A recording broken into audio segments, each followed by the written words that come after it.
We're ready for the start. They're off.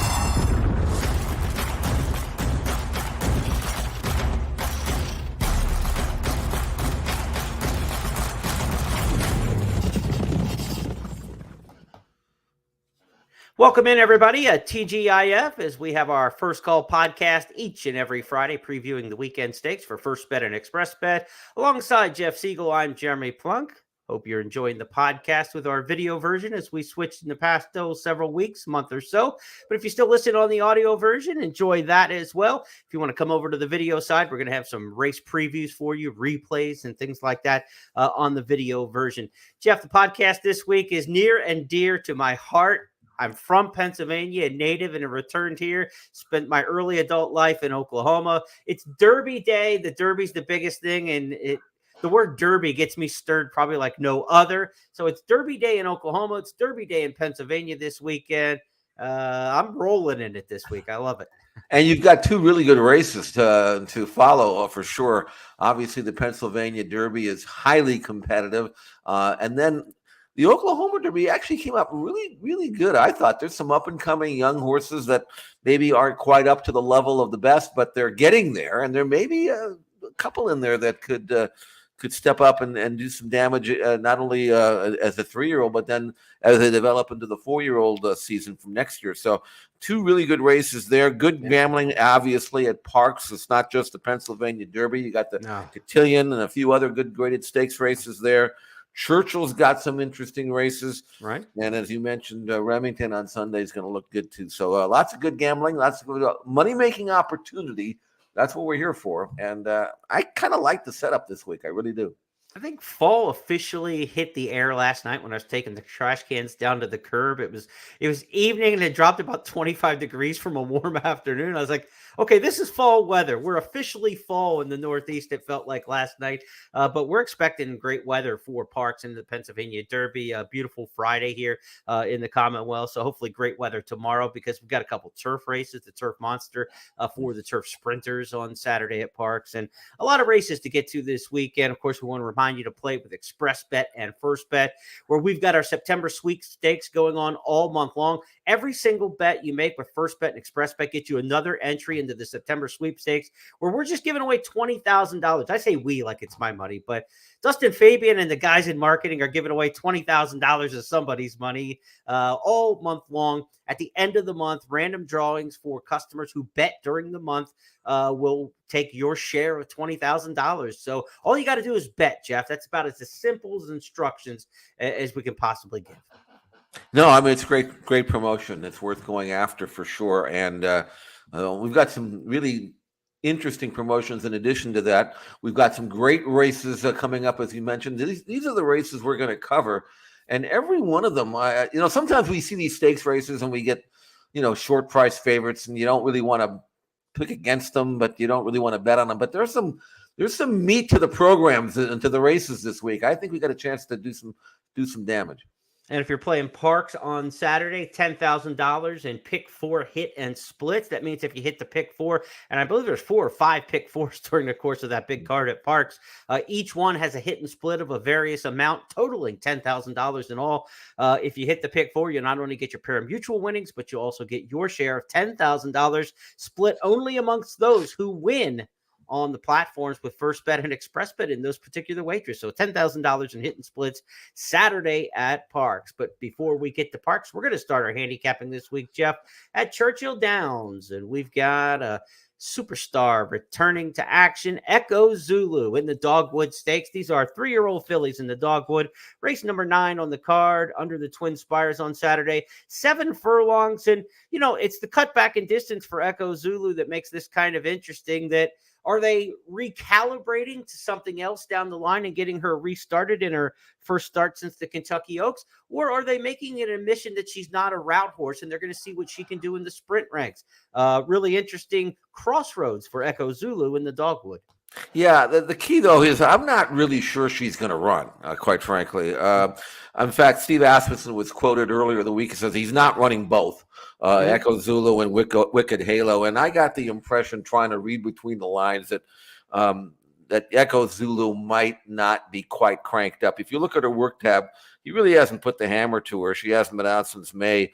And if he does run her, it's telling me that he thinks she's ready to roll. And I don't think he wants to get her beat. But I'm with Wicked and Halo on the outside. I think that might be the deciding factor of maybe running Wicked Halo, who has prior form at Churchill, winning form. And so, yeah, I mean, if Echo Zulu runs, and clearly Steve's telling me anyway, and telling us that she's ready, but don't be shocked if she doesn't run, and maybe he tries to win it with Wicked Halo, who really is in good form. But she's won her last 3. She's proven at Churchill. Didn't give her much look at all in the Prioris at Saratoga. She didn't even look that good training to me. I didn't. I was shocked that she won that race. She came off the rail, rallied wide, and was up in time. And she's never been terribly fast on numbers, but in this race, going 7/8 of an outside draw, she really should get a great trip if, in fact, that's the way it's going to come up. So if Echo Zulu does not run, I kind of hope that she does, because I like her and I want to see her kick on with it. Maybe if she were to run well here, she could look at the Breeders' Cup Filly and Mare Sprint. Maybe she could do that anyway. But Wicked Halo, to me, if that's the scenario that we're looking at, should be really hard to beat. Let's go back to her win at the Spa earlier this summer. And it is Hot Peppers challenged here by Union Lake. Wicked Halo now coming on the outside. Here is Wicked Halo to take a narrow lead. Union Lake continues to battle on. A late move here from Sterling Silver. Wicked Halo trying to hold off Sterling Silver. Wicked Halo has won the Prioris Stakes. Sterling Silver was second, and the time was 1 minute, 10 seconds. So we'll see if she can double down in the Dogwood Stakes at Churchill. If Echo Zulu passes on this race, you've got the Thoroughbred Club of America at Keeneland as a possibility, perhaps next. The sprint race there. It's the prep for the Filly and Mare Sprint. And I don't know, maybe if they want to go long, I doubt you take on older horses at 1 1/8 off the bench in the Spinster Stakes, Jeff. But I guess on timing, those would be the 2 most logical races on the calendar coming up at Keeneland if Echo Zulu passes on this one.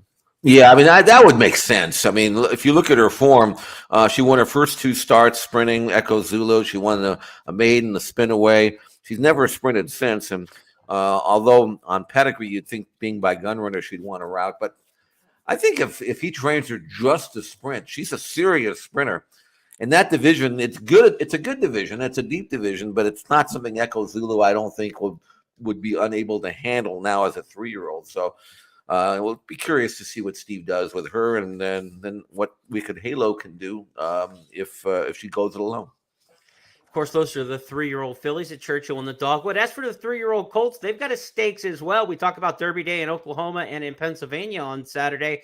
But there's a 275 grander for the 3-year-olds on the main track at Churchill as well. It's called the Bourbon Trail. And the Bourbon Trail lured a field of 9 that includes some horses we've seen in the Triple Crown Series: Ethereal Road, Gilded Age for Bill Mott, Creative Minister, third in the Preakness, Home Brew, St. Tappet, who has been impressive with 2 career starts to this point, stretches out a distance. Jeff, this is an interesting group. We thought Creative Minister and also Home Brew might be headed to Oklahoma for the Derby. Instead, Kenny McPeak and Brad Cox called audibles and sent other horses to OKC for the race on Sunday. So who do you like here in the Bourbon Trail at Churchill? I really liked Home Brew very much in the West Virginia Derby, and I had loved his previous race in the Pegasus, but he didn't run at all in the West Virginia Derby. But I'm not going to hold that against him. He didn't get out. He got squeezed back at the Brigadier General, who rolls right underneath. Still stingy as Big Blue Line. Grandstand side, rattle and roll. Rattle and roll. Rolls on home in the $250,000 St. Louis Derby. Underneath, Brian Hernandez Jr. to score by 4.5. It'll be Brian Hernandez Jr. back aboard, coming to OKC to ride, rattle, and roll. Jeff, I think he's the better horse of the 2. Best actor representing the Brad Cox barn, though. We'd be remiss if we didn't mention Cox has won this race the last 3 years in a row, including with Warrant last year. So best actor is no slouch going for the 4-peat. But I'm surprised, as well as he ran in the Smarty Jones, that he wasn't back in the PA Derby over that track again. I don't like sending them on the road here. I know they had Cyberknife to run in the PA Derby, so maybe they're just trying to get all the candy on Saturday from the Cox barn. But I'd like rattle and roll in this spot. I do too. And if you look at the form, you'll notice that Rattle and Roll in the Indiana Derby ran against Best Actor and King Otterman. And if you're a little bit concerned in that race that he finished 7th, beaten 10 lengths, don't be. Because Rattle and Roll was absolutely, completely eliminated at the start in that race when he got squeezed back, stumbled badly, almost lost his jock. And then Brian Hernandez did the right thing. He saw that the cause was lost. He had no chance after that. He never really asked him to run. He just finished the race in one piece, got beat 10 lengths, but never asked at all. Came out of the race, obviously, in good enough shape to go to St. Louis, or the FanDuel track, and win that race, the race we just saw. I don't know what – I'm not a great ground loss guy, but that – he overdid it in that race. I mean, he was 8 wide every step of the way, still won going away, and wasn't really asked, and earned a 97 buyer number, a career top. And it's okay to earn a career top if you're doing it in hand like that. It wasn't a hard taxing race.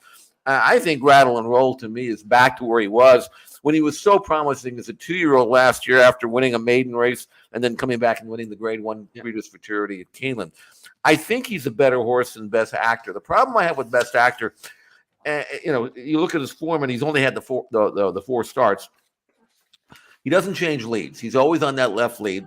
It didn't cost him in the Smarty Jones at Parx when he just outclassed the field.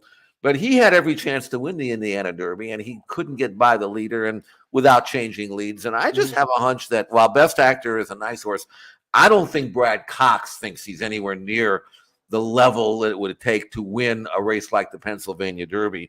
Whereas Rattle and Roll, I think, is coming back to his best. And I think Rattle and Roll, who doesn't have to come from a million miles back, by the way. I mean, he's not one of the deep closers. And he's a good moving horse. I just think he's back for Kenny McPeek the way he was supposed to be last year after going stale for a while. I like Rattle and Roll to win this race. This race, the Oklahoma Derby's had a pretty good success rate of putting horses fourth to the Breeders' Cup Dirt Mile on the slight turnback. So keep an eye on these 3-year-olds moving forward. And Jeff, we had this in a podcast a couple weeks ago. Someone asked for kind of our wild card early bets for the Breeders' Cup, and I thought Rattle and Roll was a Breeders' Cup Dirt Mile horse. I like this path to the Oklahoma Derby again, since it's had some success in that race on Breeders' Cup Day. And we know Rattle and Roll likes Keeneland, winning the Breeders' Futurity in really impressive style last year as a 2-year-old. So maybe, just maybe, we've got ourselves a prep to the Breeders' Cup Dirt Mile. We'll find out. That's going to wrap up our podcast for this week, the 8 races that we reviewed. We wish that you take part in betting this weekend with First Bet and Express Bet when you play the races, and we'll have plenty of more action to talk about coming up in the coming weeks. Santa Anita opening up, a week from Friday, Jeff, so you're going to get started with the action there at the Great Race Place. Oh, yeah, we got a bunch of critical Grade 1 races, Breeders' Cup prep races to watch. The Awesome again is going to be awesome. I can tell you that right now, because there's no flight line in there. So we're going to have horses saying, "Oh, okay, I can show up now," and get a chance to win a win in your in type of race. So that'll be good. And several really critical races in every division, literally here at Santa Anita, and of course around the country as well. We'll be having those. It is going to be really fun times between now and Breeders' Cup Day to find out how it's going to shake out, and we will be here to analyze them all. And speaking of Flightline, he is scheduled to work on Saturday, so check out xbtv.com and watch xbtv on Twitter for the highlights and the full coverage of that workout as well from Flightline. On behalf of everybody across the First Racing team, we say hi-ho Pimlico this weekend with 4 big stakes. Eddie Olczyk will have a hat trick video for you this weekend for the Pimlico Racing. On behalf of everybody with First and Jeff Siegel, I'm Jeremy Plonk. We'll talk to you on Tuesday when we return to wrap it all up on It's Official.